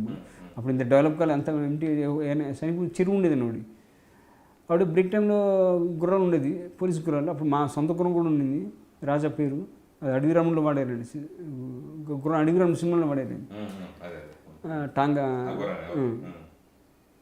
ఆ గుర్రం మీద రోజు 5 రోజు స్టూడియోకి వెళ్ళి నాన్నగారికి భోజనం తీసుకెళ్ళేవారు 5 అమ్మతో పాటు నేను వెళ్ళేవాను, నేను బాలకృష్ణ ముగ్గురు వెళ్ళేవాను. బాలకృష్ణ గారు అదే ఆ షూటింగ్ ఉంటే ఆయన వెళ్ళిపోయాడు. ఆయన అక్కడికి నేను వచ్చి అమ్మగారు నాన్నగారు వెళ్ళిపోయారు భోజనం పెట్టడానికి. నేనేమో గుర్ర సవారీ వెళ్ళిపోయాడు. మా గుర్రం రోజు 5 to 6 గుర్ర సవారీ చేసేవాడిని. స్టూడియో బయటికి వెళ్ళిపోయాడిని. ఓకే, గుర్రం వేసుకుని గుర్రం చిక్కటిపోయి అప్పుడు ముషిరాబాద్ ఉండేది స్టూడియో. అప్పుడు ఎంత చిన్న స్టూడియో, అప్పుడంతా ఎక్కడన్నా ఉండేదండి స్టూడియో. 1.5 acre 2 floors మొత్తం ఇన్ఫ్రాస్ట్రక్చర్ అంతా ఎక్కడన్నా ఉండేది. అక్కడ ఏం తోలుతామని అక్కడ సవారీ ఏమి ఉండదు. అప్పుడు రోడ్ మీద వెళ్ళి ఇప్పుడు మన గోల్కొండ చౌరస్ నుంచి నారాయణగూడ సర్కిల్ వరకు అండి, దీపక్ శాంతి థియేటర్ సర్కిల్ ఉందండి, అక్కడ దాకా వెళ్ళేవాడిని. అక్కడ వెళ్ళి వెనక ముందు 2 సార్లు వెళ్ళేవాడిని. నారాయణగూడ శాంతి థియేటర్స్ పెద్ద సర్కిల్ ఉండేది, నారాయణగూడ సర్కిల్ దీపక్ మహాల్ థియేటర్ ఉండేది. ఇవన్నీ క్రాస్ చేసుకుంటూ వెళ్ళి ఆ సర్కిల్ వరకు వెళ్ళి మళ్ళీ వెనక్కి వచ్చేవాడిని. చూడండి 2 సార్లు వెనక ముందు. సో ఇదంతా చేస్తుండగా అప్పుడు కురుక్షేత్రం సీను చాప్టర్ తీస్తుండగా షూటింగ్ అప్పుడు సైనిక్పూర్లో అప్పుడు నేను గుర్ర సవారీ చేస్తాను, చాలా స్పీడ్గా వెళ్తున్నా, చాలా స్పీడ్గా. అప్పుడు నాన్న అడిగారు, దూరం ముందు ఏదో దూరం నుంచి చూశాడు ఆయన, ఎవరినన్నా హరికృష్ణ కనిపించారు. నాన్న ఎవరినైనా స్పీడ్గా వెళ్తున్నాడు, ఎవరైతే అన్నారు, ఇంకెవరన్నా మన రామకృష్ణ వెళ్తున్నాడు, ఏముంది అప్పుడు గబ్బుగా అన్నాడు. నువ్వు అంత స్పీడ్గా వెళ్తాను తెలియదే, ఈయన కూడా సినిమాలు పెడితే బాగుండేదా అన్నాడు. అంతే నాన్నగారు అన్నారు. ఈ ఇంత స్పీడ్గా వెళ్తాడు, ఓహో అంటే ఈయన పాత సినిమా గుర్తుకొచ్చిన, పౌరాణిక సినిమా గుర్తుకొచ్చిన, జానపద సినిమా గుర్తుకొచ్చినేమో, మంచి స్పీడ్గా వెళ్తాను, మన సినిమా తీసి బాగుంటుందేమో అని నాన్నగారు హరికృష్ణ గారితో ఒకసారి మాట అన్నారు. అది జరిగిందండి. అది నేను దిగిన తర్వాత అనే చెప్పాను, రే నువ్వు కూడా రేపు అయిపోతాయేమో అని. మళ్ళీ రామకృష్ణ స్టూడియోస్లో మళ్ళీ ఎన్నో బ్లాక్ బస్టర్స్ మళ్ళీ ఆ దురద ఉందండి మాకు, ఎందుకంటే అది మీరు ఆగి నేను ఫుల్ఫిల్ చేయలేదు. ఆ దురద అనేది ఎప్పుడు ఉంది, ఎందుకంటే నేను అడిగే మళ్ళీ సినిమా తీయాలని అడిగే టాపిక్ మారింది. 1989 నేను తిరిగి రావడం జరిగింది. మేనేజింగ్ పార్ట్నర్ అయ్యాను, సినిమా ఇండస్ట్రీలో స్టూడియో మేనేజింగ్ పార్ట్నర్ అయ్యాను, ఎగ్జిక్యూషన్లో దిగాను.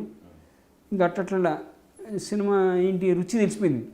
రుచి మన ఎందుకు ఇప్పుడు కూడా మన ఎందుకు తీయలేము సినిమా, మన కంట్రోల్ ఉంది మా సినిమా, మనం ఎందుకు తీయలేము సినిమా, అది ఇప్పటికీ ఉంది. ఆ దురద ఎప్పుడు పోతుంది, ఆ దురద తీయ ఏదో ఆయింట్మెంటే సినిమా నిర్మాణం చేయాలి, అది ఉంటుంది గ్యారెంటీ. రాసి ఎక్కడ పెట్టి ఉంది, రాసి పెట్టి ఉంది, అది మటుకు అంట, అది ఎప్పుడు అనేది తెలియదు. కథలు మటుకు ఎప్పుడు ఆలోచిస్తాను ఉంటాను. నిర్మాణ సైడ్ వారసులుగా ఎవరు వస్తారనుకుంటున్నారు మళ్ళీ మీ తర్వాత తరం? ఆలోచించాలండి కొద్దిగా ఎట్లా అనేది ఎవరు వాళ్ళు ఉంటుంది కదా, మీది ఫోర్స్ చేయలేము. అసలు నెపోటిజం మీద మీ అభిప్రాయం ఏంటండి? వారసులు కాకూడదా, ఎందుకు కాకూడదు? అంటే మీరు ఫీల్డ్ని బట్టి అండి, ఇంగ్లీష్ ఫీల్డ్ని బట్టి. ఇప్పుడు రాజకీయం అనుకోండి, అది కుదరదండి. రాజకీయాన్ని కుదరదండి వారసులు అనేది. అది మహా ఒక జనరేషన్ వరకు అవుతుందండి, అది ఒక జనరేషన్ వరకు అవుతుంది. అది రాజకీయం ఒక జనరేషన్ వరకు అవుతుంది నాకు తెలిసింది. అది కంటిన్యూ చేయాలంటే ఆ సస్టైనబిలిటీ ఉండాలని, అది ఉండదండి. అది ఎందుకు ఉండదు అనేది, ఎందుకంటే దానికి చాలా రీజన్స్ ఉంటాయి. బట్ ఒక రీజన్ అంటూ లేదండి, అది ఒక జనరేషన్ వరకు ఉంటుందండి. ఇప్పుడు నాన్నగారు స్టార్ట్ చేశారండి, నాన్నగారు వారసత్వం చంద్రబాబు నాయుడు గారు కంటిన్యూ చేస్తున్నారు, మన పార్టీ తరఫున చేస్తున్నారు.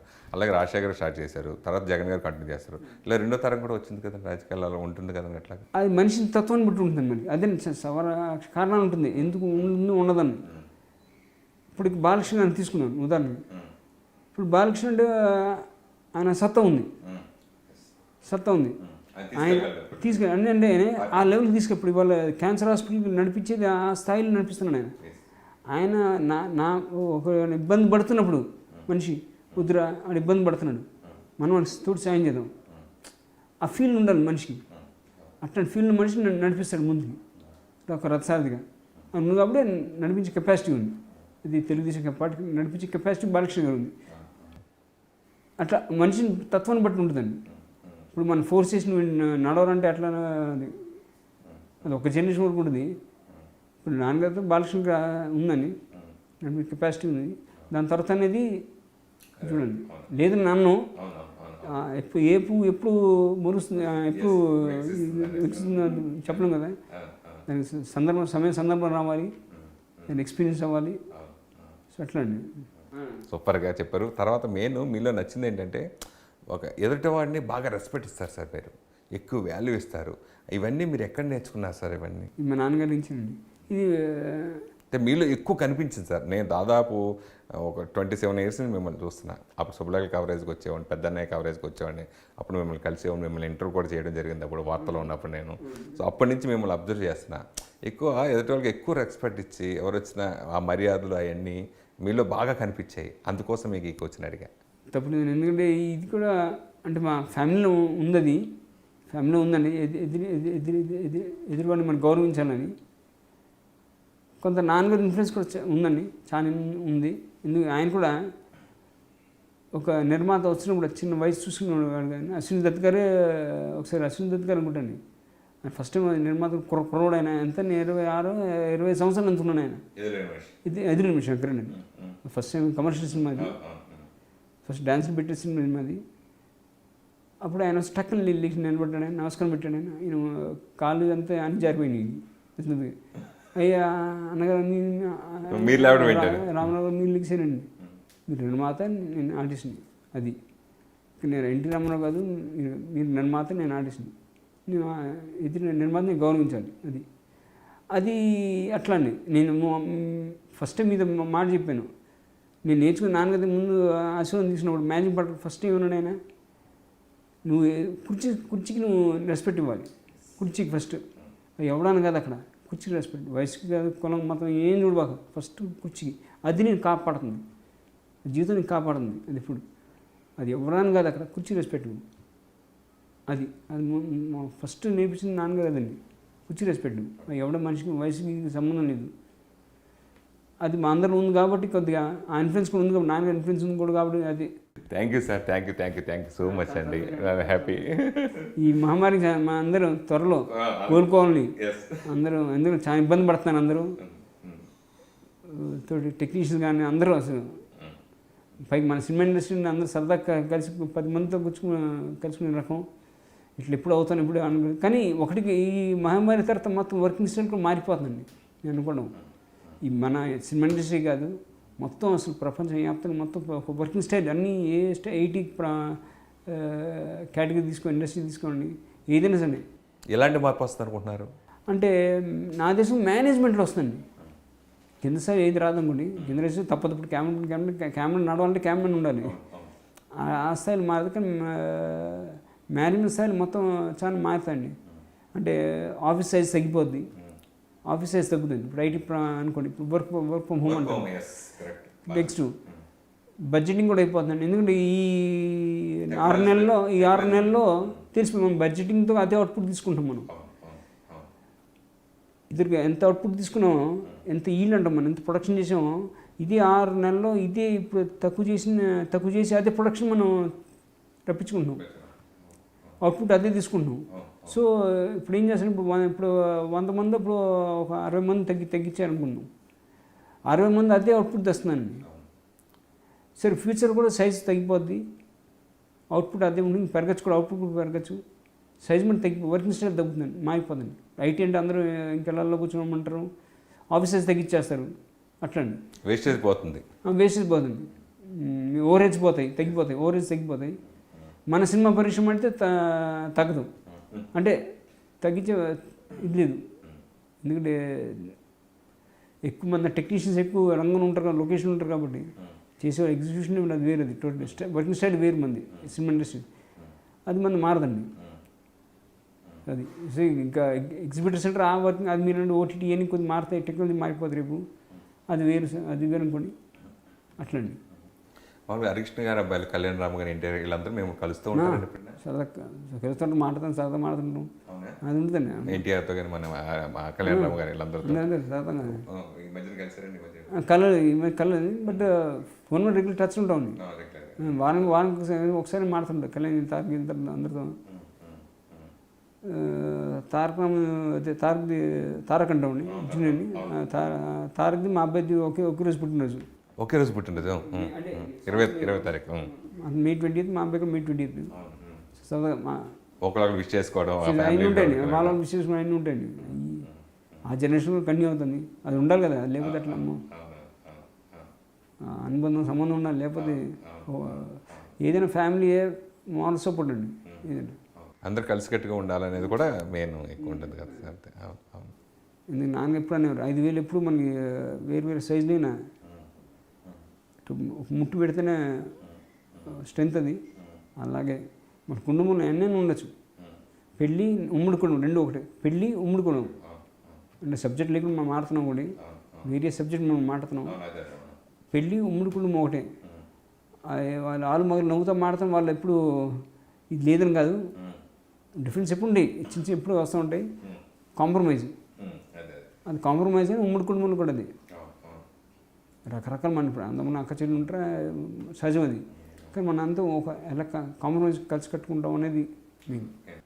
అప్పుడు అన్నయ్య గారు ఉన్నప్పుడు పిల్లల గురించి ఏమనేవారండి హరికృష్ణ గారు మీతోటి? అబ్బో చాలా సరదాగా ఉండేవాడిని, మా అబ్బాయితో అమ్మాయితో చాలా సరదాగా ఉండేవాడిని. మా కోడలని బాగా ఇదిగా ఉండేవాడు, కోయంబత్తూరు ఎప్పుడు అనేవాడు, చాలా ఇదిగా ఉండేవాడు ఆయన. వాళ్ళ పిల్లల గురించి మీతో ఏం చెప్తూ ఉండేవారండి? కళ్యాణం గురించి కానీ, ఎన్టీఆర్ గురించి కానీ? అందరి చిన్నవాడిని. ఎందుకంటే జానకిరామ్ వాళ్ళ పెద్ద అబ్బాయి జానకిరాము, ఆయన కూడా యూఎస్లో ఉన్నాడు. ఆయన నేను వచ్చేసి బాబు ఇక వచ్చే మీ నాన్నగారు మాల్ సపోర్ట్, నేనేటో వచ్చి తిరిగి వచ్చాను, మీ నాన్నగారి ఫ్యూచర్ నువ్వు మాల్ సపోర్ట్ ఉన్నారు కదా, వచ్చేసాను నేను ఎంకరేజ్ చేస్తాను. వచ్చాడు ఆయన, వచ్చి ఇక్కడ స్వయంగా ఫ్యాక్టరీ కాకినాడలో ఒక ఆయిల్ రిఫైండ్ ఆయిల్ తౌడు నుంచి తీస్తానండి, ఆయిల్ తీస్తారు, ఎక్స్ట్రాక్ట్ తీస్తారు. దాని అది స్టార్ట్ చేసాడు. కన్స్ట్రక్షన్ టైంలో ఆయన వారు కూడా యాక్సిడెంట్ అవ్వడం, కాలం జరిగింది.